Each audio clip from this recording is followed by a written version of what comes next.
Magandang araw! April Marcas po, ang inyong pretty ate sa Edtech Unit. Alam ba ninyo na may webinar o online training session ng Edtech Unit tuwing Sabado?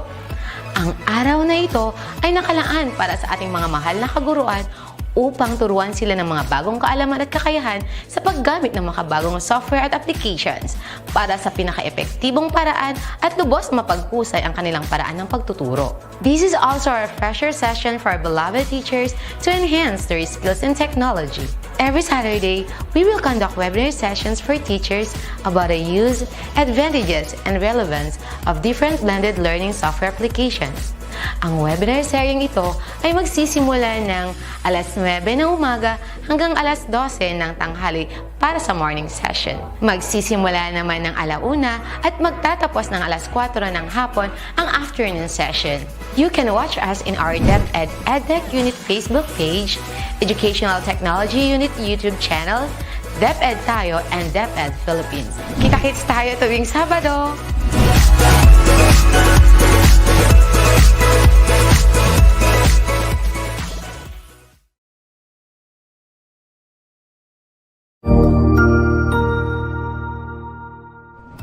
Magandang araw! Sir Wilbur po, at your service. Narito ang ETUlay upang gabayan ka sa inyong pag-aaral upang lubos na maunawaan ang iba't ibang paksa o subject. Ang ETUlay ay isang free online tutorial class na pinangungunahan ng ICT's Educational Technology Unit sa pamumuno ni Undersecretary Elaine Del B. Pascua. Ang programang ito ay hindi lamang para sa mga bata, kundi ito rin ay magsisilbing gabay sa mga magulang at mga guro kung paano nila ituturo o gagabayan sa bawat asignatura ang kanilang mga anak o mga estudyante. Sa kasalukuyan, ang self-learning module mula sa rehiyon ng Calabarzon at kilala sa tawag na pivot ang ginagamit sa ating ETUlay online class. Kaya ano pang hinihintay ninyo? Ihanda na ang inyong mga ballpen o lapis, papel o kwaderno at samahan kaming itulay ang pagkatuto para sa bawat batang Pilipino. Sama-sama tayong magtutulungan para malampasan ang mga hamon sa panahong ito. Halina't matuto kasama ang inyong online tutor sa oras na ito.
Hello,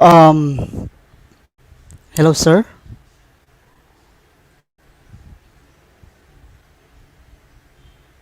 Ayan.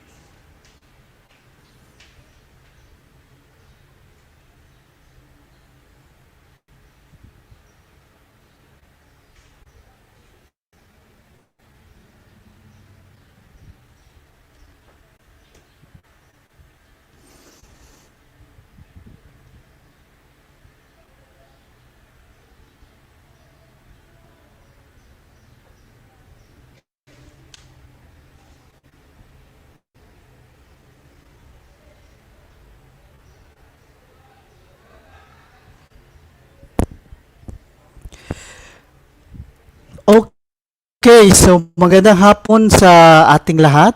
Ito po muli ang yung tutor Tutor Ronald para sa ating Senior High School Practical Research 2 at muli tayo ay magsasama-sama sa loob ng 4 na po hanggang 6 na pong minuto at sa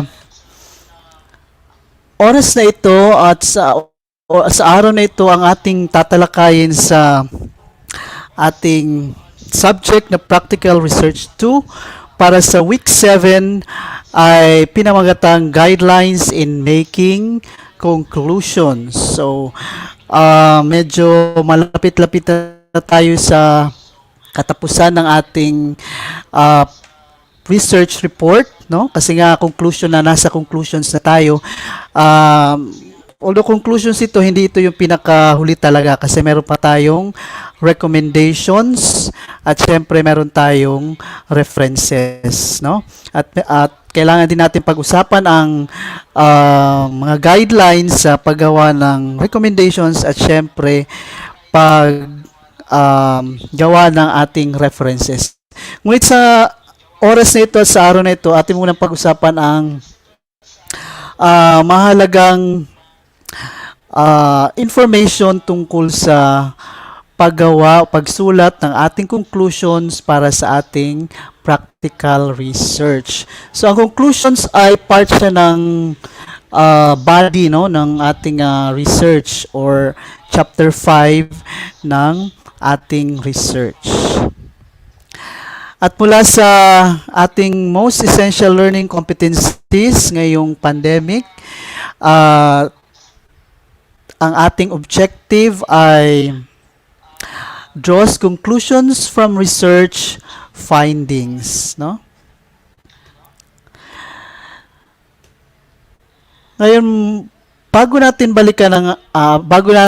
pagpatuloy ang ating talakayan, balikan muna natin ang ating tinalakay noong nakaraang linggo, week 6. At kung inyo naalala ang ating tinalakay noong nakaraang linggo ay tungkol sa using statistical techniques to analyze data. So medyo madugo noong nakaraang linggo dahil meron tayong mga mathematical formulas, no? Mathematical operations na ginawa, no? Sapagkat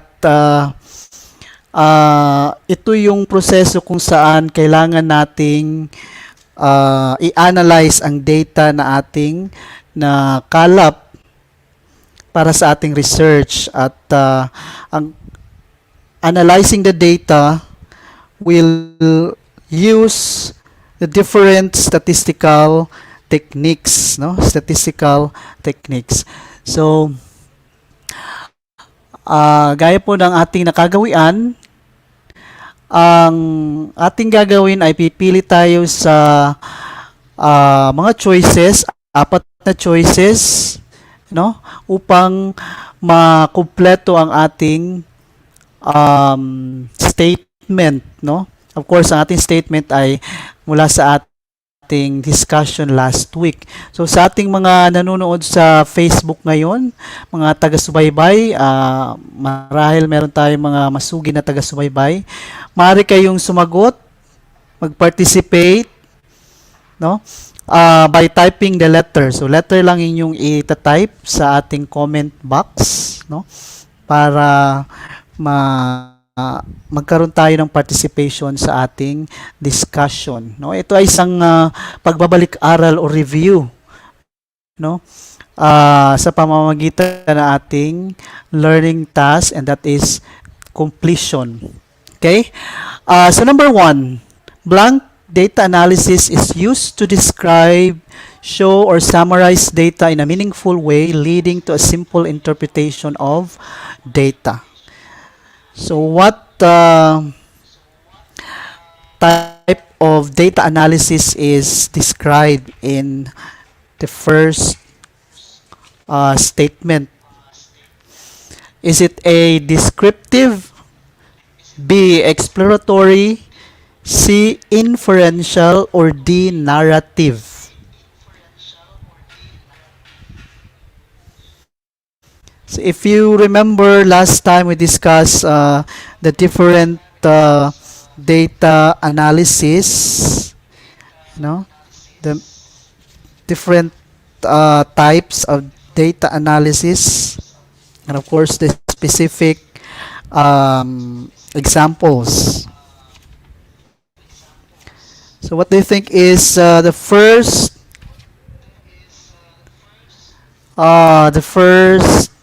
data analysis? Again, descriptive, B, exploratory, C, inferential, or D, narrative.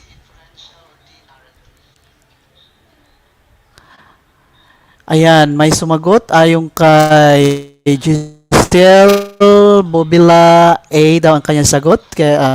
Si Grace Navarro, A din ang sagot niya. At si Mary Jane Balangawan, A din ang sagot nila. Descriptive.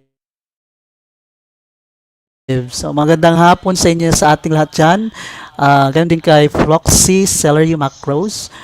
Kay Alma Buesa Sediria, good afternoon or good PM. Ayan, so ang ating tamang sagot ay descriptive, no? Meron tayong isang word na pinaka-clue, no? Parang clue sa ating sagot, yung word na describe, no?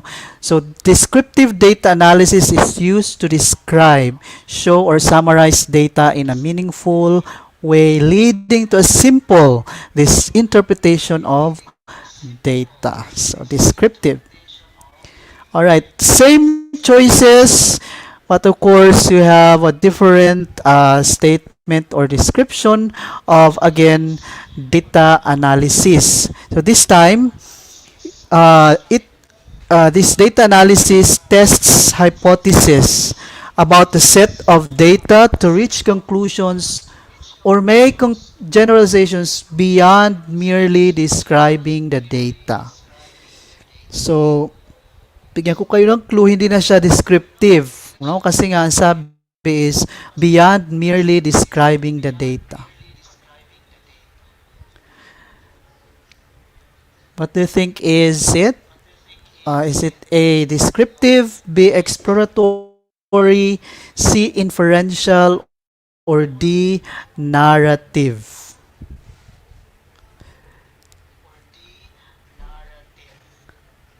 Si Jane Albano, A, is it for number 1 or number 2?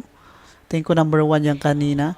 So number 2 na tayo, ang ating statement for completion or to be completed is blank data analysis tests hypothesis about a set of data to reach conclusions or make generalizations beyond merely describing the data. So is it descriptive, B, exploratory, C, inferential, or D, narrative? So ang ating sagot ay, ayan, inferential. So inferential ang sagot sa number 2. So inferential data analysis tests hypothesis about a set of data to reach conclusions or make generalizations beyond merely describing the data. All right, let's go to number 3. So ayan ang mga choices. A, measures of central tendency. B, measures of dispersion. C, measures of variability. Or D, measures of deviation. So, ang ating statement ay blank is used to determine the center or middle of a set of data. So, medyo madali kasi meron tayong clue.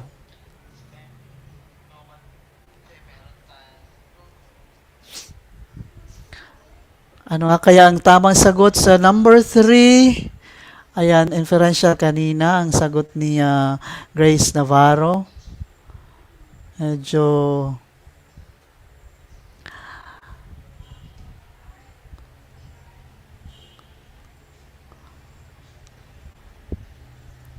So, ang tamang sagot sa ating number 2 ay measures of central tendency, no?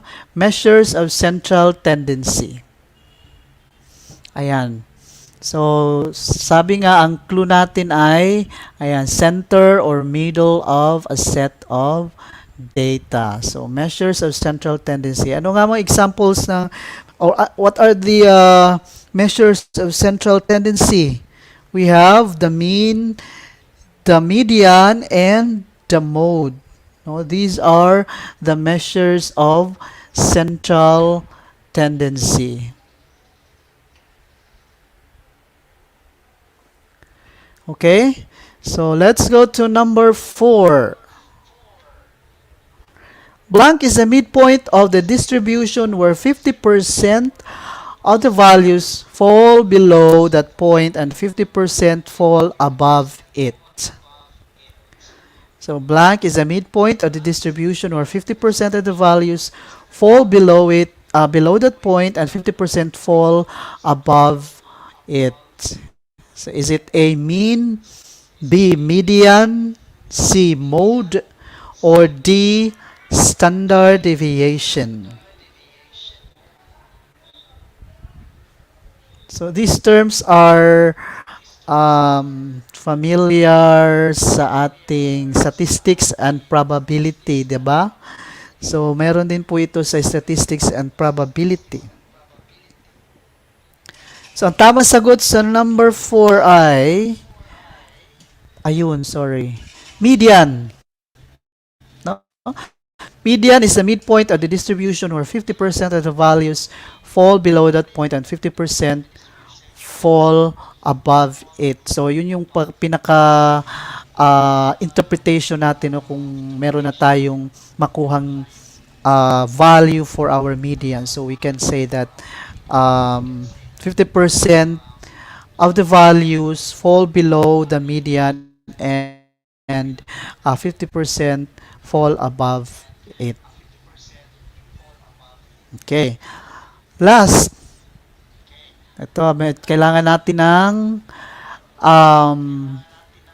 computation. Pero simple computation, simple mathematical operations lang, no? This time we have a formula for the mean because you are to find the mean of the measurement 18, 26, 27, 29, and 30. So, ating formula for the mean is x bar. So, x bar is the denotation of our mean equals the average or summation of x. So, ano yung ating x? Yan po yung ating number of values, no? And then add the total number of values. So what do you think is number 5? Sige nga, sino kaya makakasagot kung meron tayong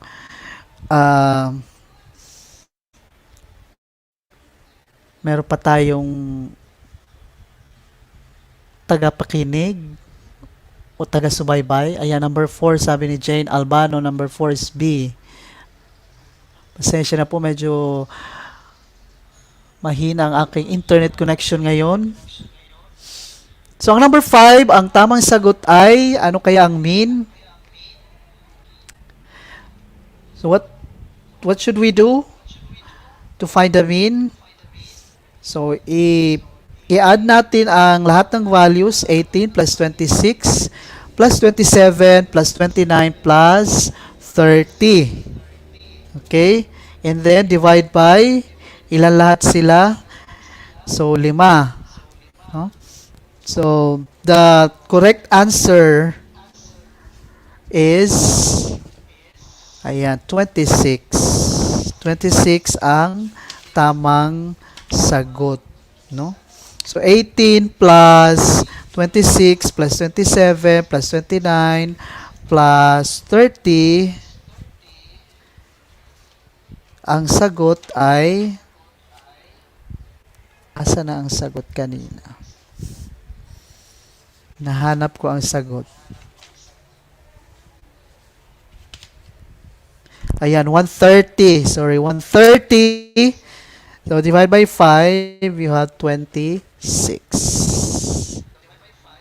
Uy, asa 24 daw.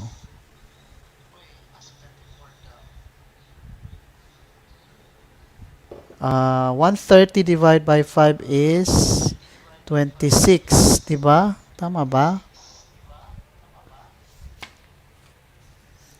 Meron sumagot 2. 24 daw sabi ni Jasmine Bituin. But the answer is 26. Okay, so yun lamang po ang ating maiksing balik-aral sa ating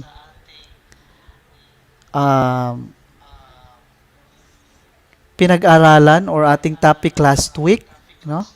So, ngayon, yes, good afternoon, Rika, Elaine, Elaine ba? Intal Tapang. Ayan. So, we now go to our topic for this afternoon session, no? Which is drawing logical conclusions from research findings.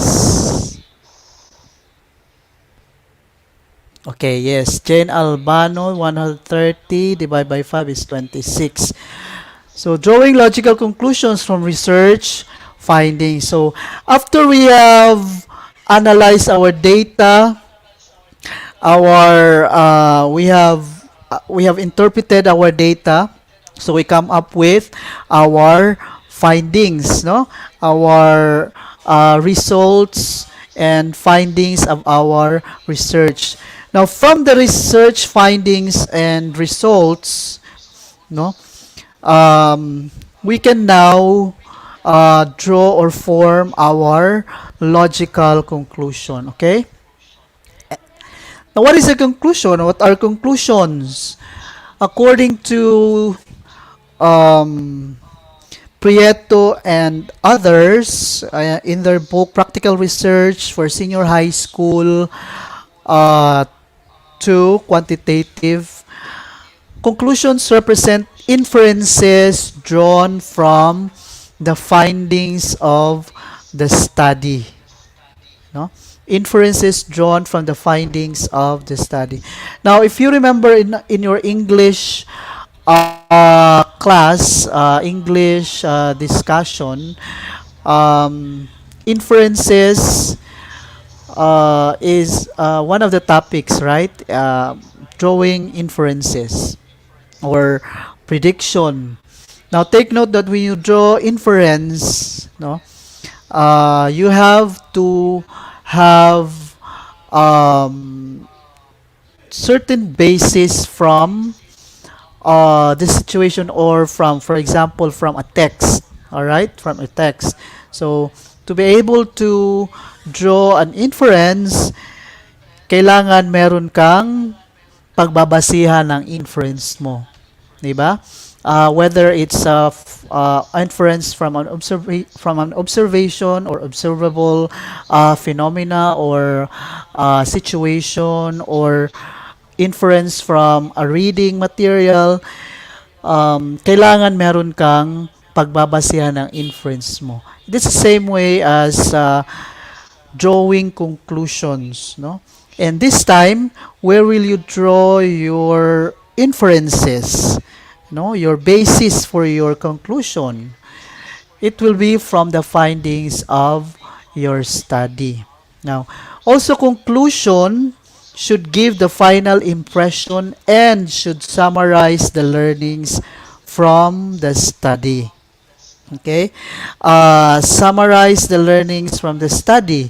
So, hindi naman siya ibig sabihin na lahat ng aspect ng research mo ay isasama mo sa conclusions mo, no? Parang abstract, kasi ibang abstract. When you say abstract, nandun na lahat, yung participants, yung method, your research problem, your research locale, and all the other important parts of your research. But in conclusion, what you will summarize are the learnings, no? The learnings, the insights, the new information you get or you gain from your research study, no? So, and it should also give the final impression, your final impression about your research study. Now, here are some strategies for writing an effective conclusion.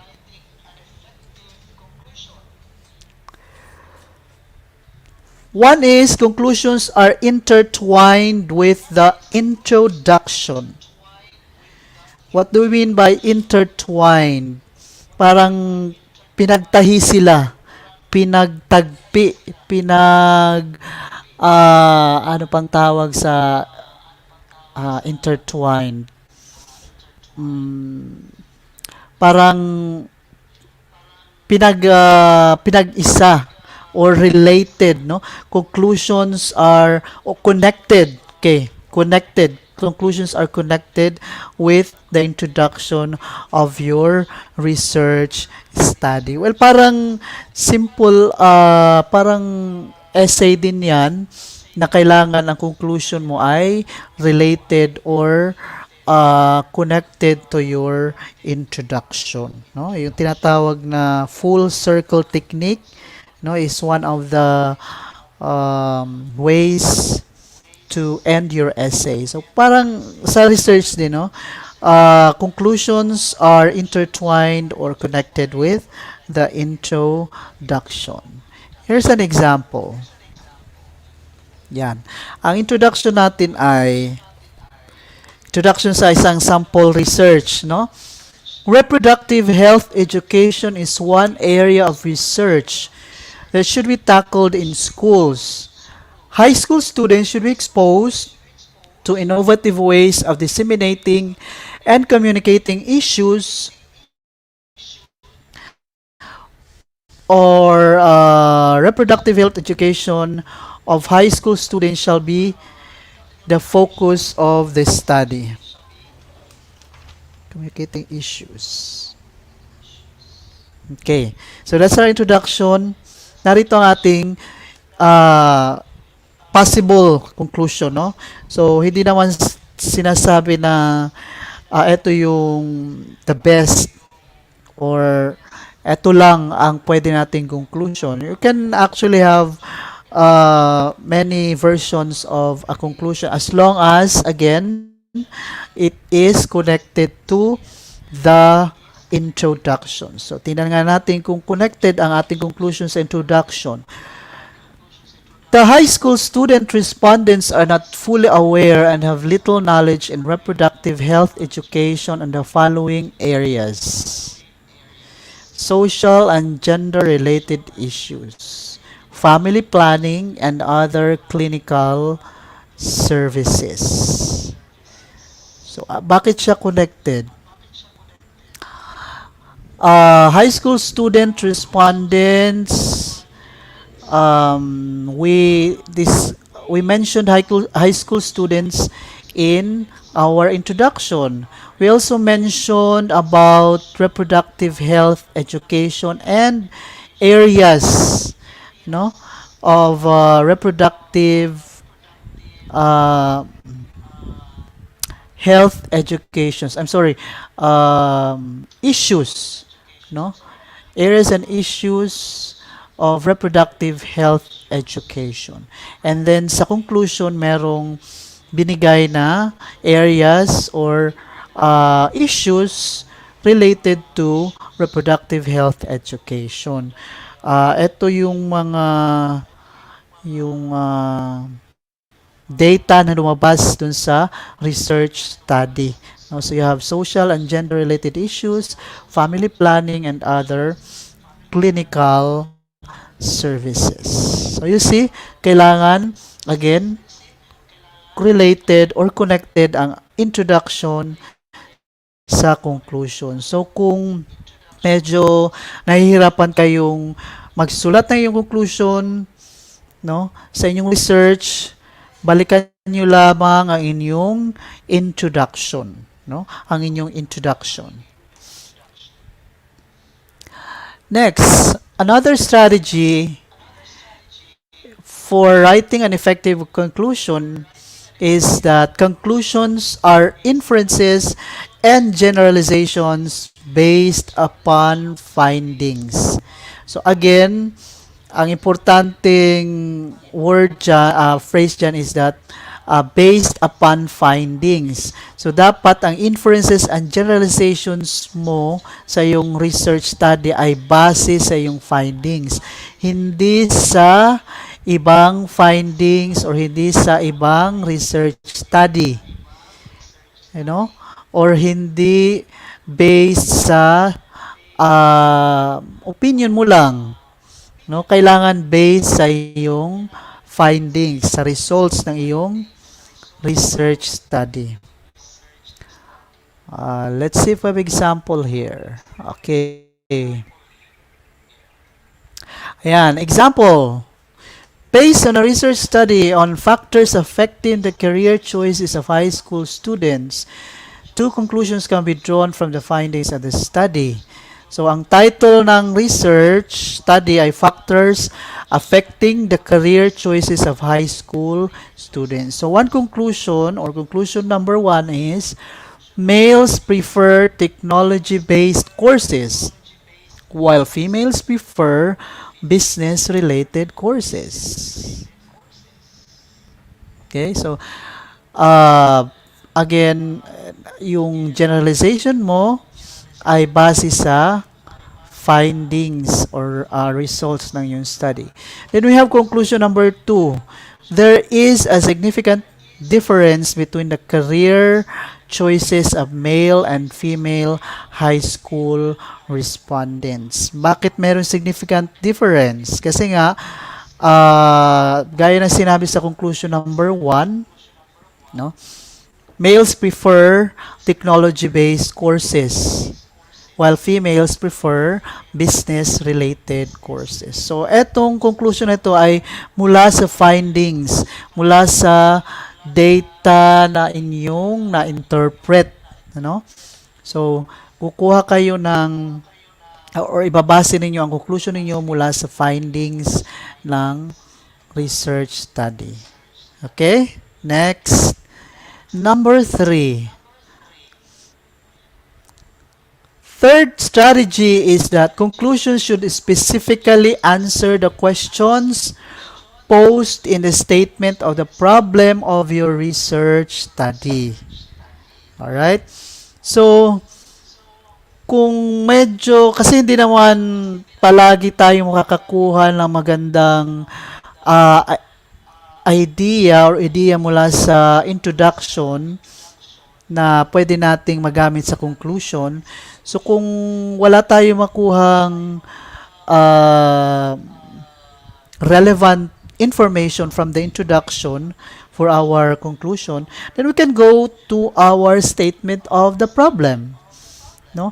From the statement of the problem, we can write an effective conclusion kasi kailangan nating ibigay specifically ang answer sa question sa ating statement of the problem.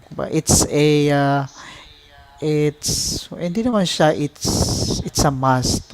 It should, no? Conclusion should specifically answer the questions posed in the statement of the problem. All right? Let's see kung meron tayong example dito. Ayan, we have an example. If the profile of respondents will be used to test for variation on other measures, here are examples of possible conclusions. So you can say majority of respondents are aged 12 to 16 and mostly are males. We can also say respondents of the study are mostly Catholics.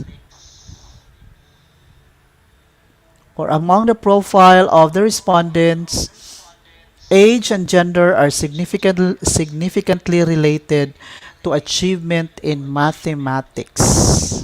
Ayan. So, these conclusions are answers to specific questions from the statement of the problem. No, probably for conclusion number 1, probably the question was What's the profile of the respondents in terms of gender and age, no? And what's the profile of respondents in terms of religion? And what's the profile for conclusion number 3? The specific question could be, what's the profile of respondents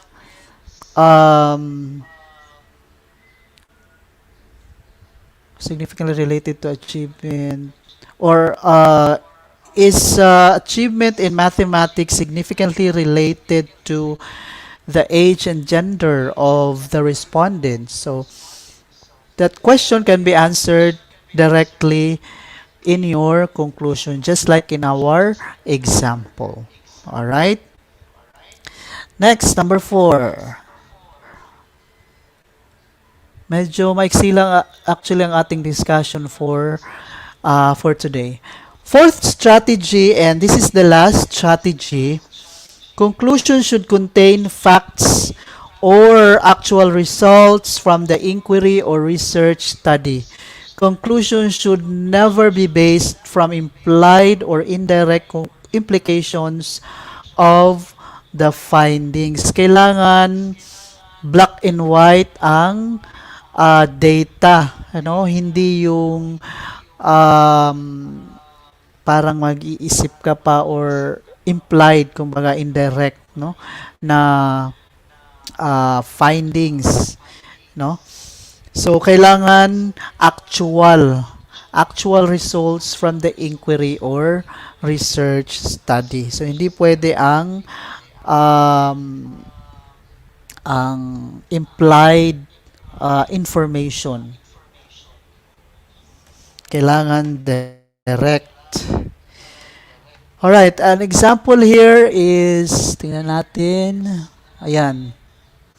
Let's see kung direct ba ang data or findings sa ating example number 1 na conclusion. So, in a research study on the evaluation of mainstreaming special education or SPED for visually impaired of DepEd, results indicated that teachers are not majors of SPED and that the facilities are inadequate to support the program. So, in that example, implied ba, indirect, or direct ang ating data or findings? Or conclusion. Okay, it says here that it cannot be concluded that mainstreaming SPED for visually impaired is weak due to non-qualification of teachers and lack of facilities. So, ano sabi? These statements are implied or indirect.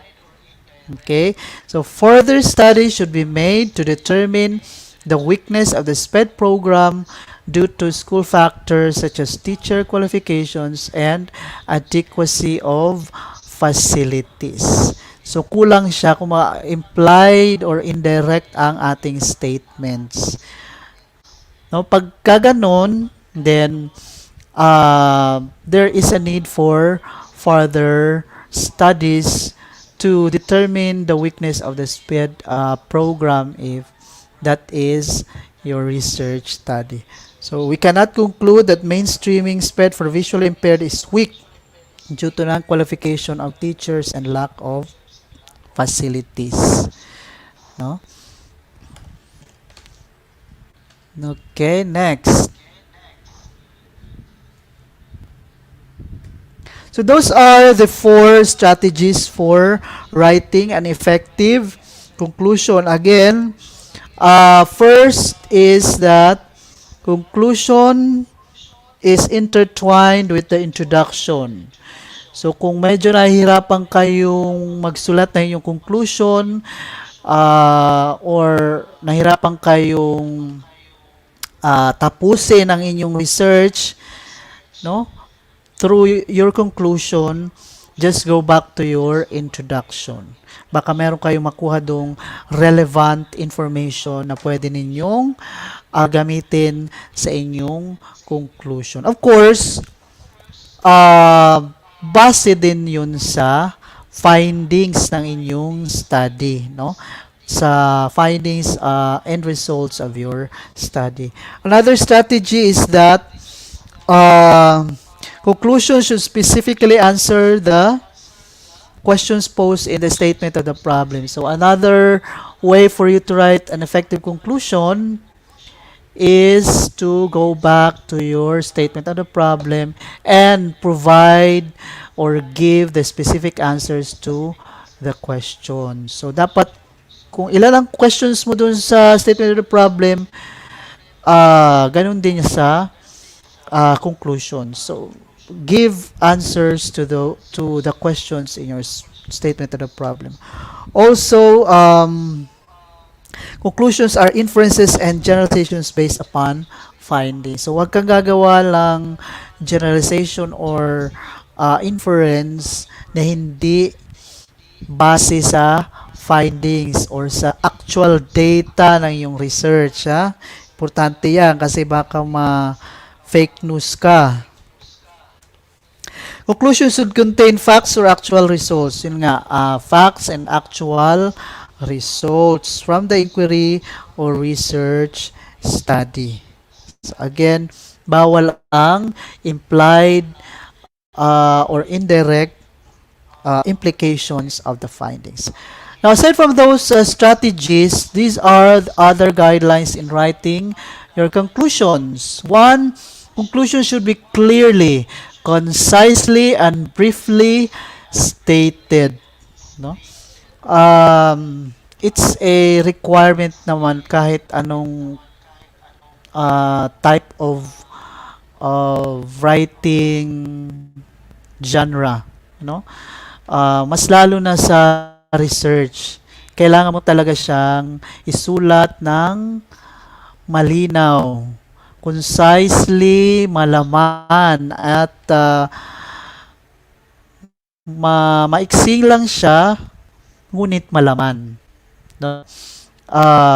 Conclusion should be clearly, concisely, and briefly stated. Hindi na kailangan lang marami pang paligoy-ligoy or marami pang detalye. Briefly stated, direct to the point, no? Para siya maging brief. One requirement in writing, no, effective writing is to make your writing or to kiss your writing. Keep it short and simple. All right? So parang number 1 din yan. Conclusion should be clearly, concisely, and briefly stated. Next, conclusion should be original and accurate. Original, ibig sabihin, dahil nga it's the data or the findings is from your own research, so original siya, no? Accurate, ibig sabihin, ang data na pinagbasihan mo ng iyong conclusion ay accurate, ay tama, at hindi gawa-gawa lamang. Okay? Third, conclusion should not introduce new arguments, new ideas, or information not related to your research study. Bakit ka pa mag-introduce ng bagong argument or bagong idea? Papatapos ka na, di ba? So, since papatapos ka na, then stick to your research study. Di ba? Stick to your research study.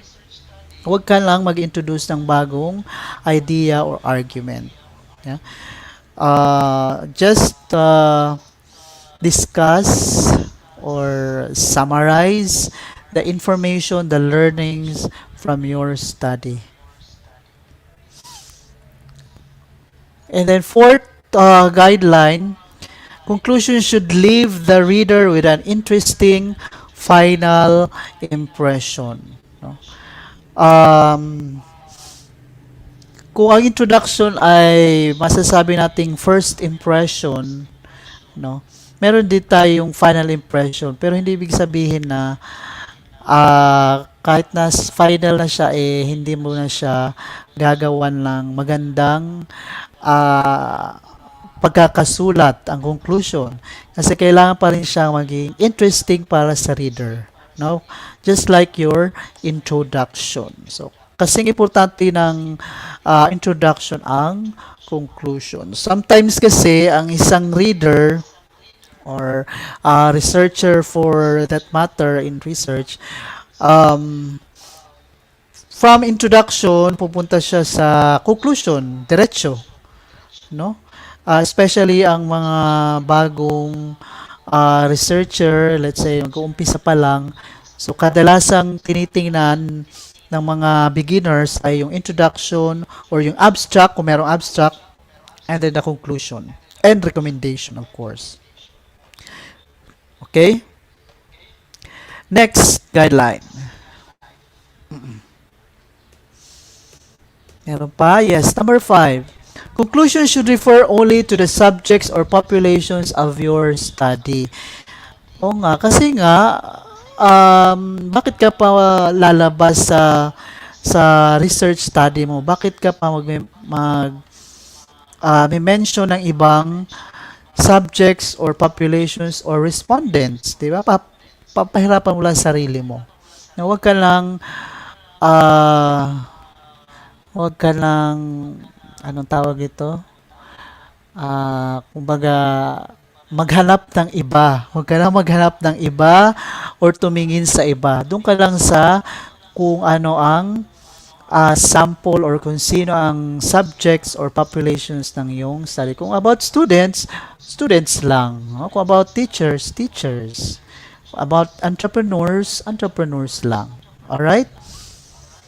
Next, conclusion should contain categorical statements. Refrain from using words like perhaps or maybe or those that imply unresolved issues. Kasi nga, sa research, naghahanap tayo ng kasagutan. No?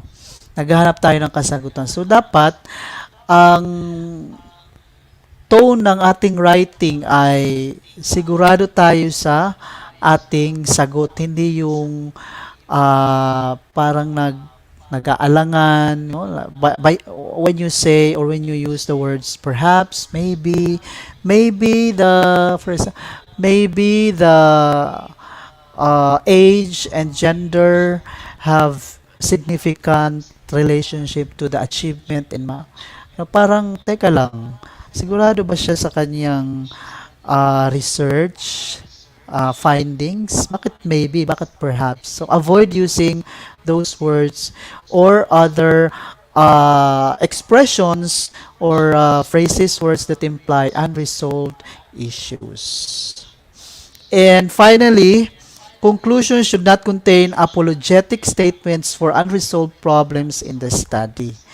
Apologetic statements parang you are asking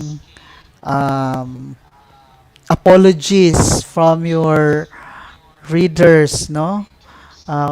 Like when you say the researchers were not able to answer parang it's far from happening, no? But the point here is, if ever you have unresolved problems in the study, don't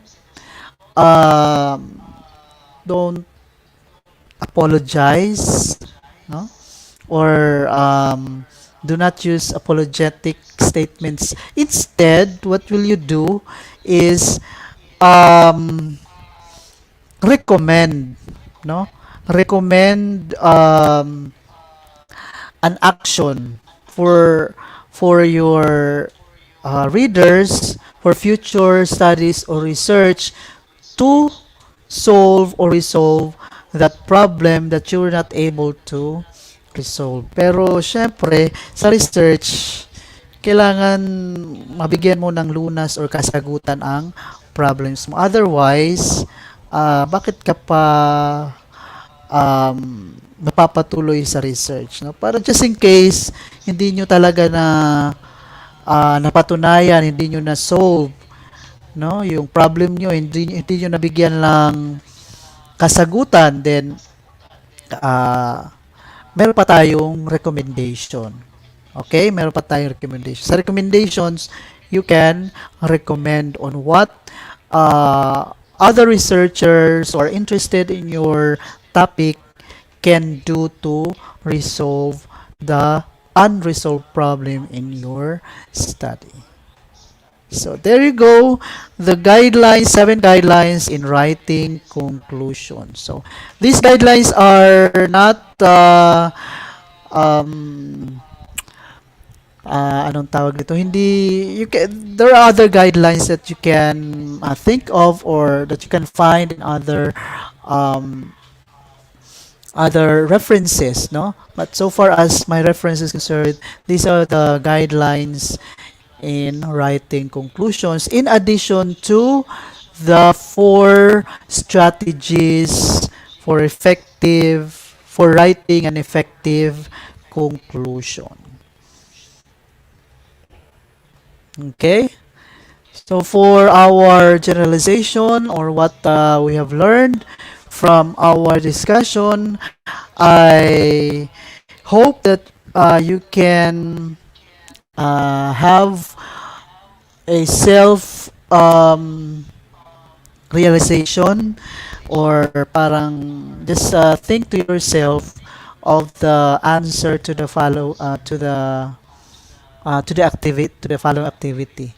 So it's a completion type of activity. Based on the lesson, I realized that drawing logical conclusions. So what have you realized, or what have you learned about drawing logical conclusions after knowing the guidelines and strategies for writing an effective conclusion? So I'll leave you this activity for you to do later on, or maybe now siguro nag-iisip na kayo ng realizations ninyo. Now let's go to our assessment, and this is our application or assimilation of our learnings to our output for practical research 2, which is our quantitative research paper. So what are you going to do? Since our objective is to draw logical conclusions, then we hope that after knowing the different guidelines and strategies for writing and effective conclusions, we hope that you'll be able to draw a logical conclusion from the research findings of your own research project. Kung tapos na kayo, siguro you can revisit your research conclusion, no? Marahil lang iba nagsisimula pala sa conclusion or tapos na, pero hindi pa sila nakakapag-present. So it's a good opportunity to revisit, no, your conclusion, no, of your research project. And again, this is my sole reference, my only reference, Prieto, NG, Naval, VC, and Carey, TG in 2017. The reference material is a book titled Practical Research Tools for Senior High School, published by Lorimal Publishing, Incorporated in 2017. And with that, I say thank you. Maraming salamat. 1 week to go para sa ating week 4 ng ating kasalukuyang school year na napaka-challenging, ngunit nagawa natin ang paraan, no? Again, thank you. Ayan, nandiyan po ang ating email address. Kung ayaw nyong mag-comment or magpadala sa messenger ng inyong comments and suggestions, meron tayong email. Up next, or maybe streaming na ngayon si Tutor Reverie for Statistics and Probability. So again, thank you. Maraming salamat. Daghang salamat sa atong kaigsuunang Bisaya. Damo nga salamat. Ha aton mga waray nun. Maayong hapon. Maupay nga kulop. Magandang hapon. Good afternoon. See you again next week for our final week of our school year 2020-2021.